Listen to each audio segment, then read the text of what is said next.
জীবন পাবে বলেছিল অভিষেক ব্যানার্জি। বিজেপি যদি ৩,০০০ টাকা করে দিতে পারে আমি রাজনীতি করা ছেড়ে দেবো, আমি তৃণমূল কংগ্রেসের হয়ে কোনোদিন ভোট প্রচার করব না বলেছিল কোনো একদিন।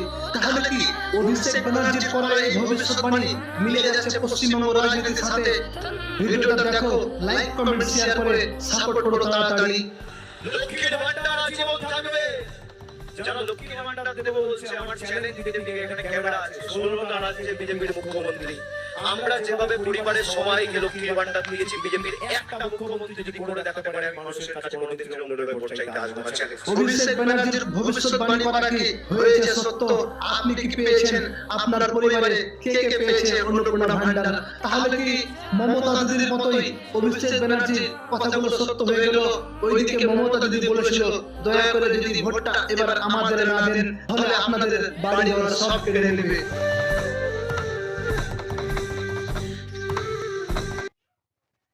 লক্ষ্মীর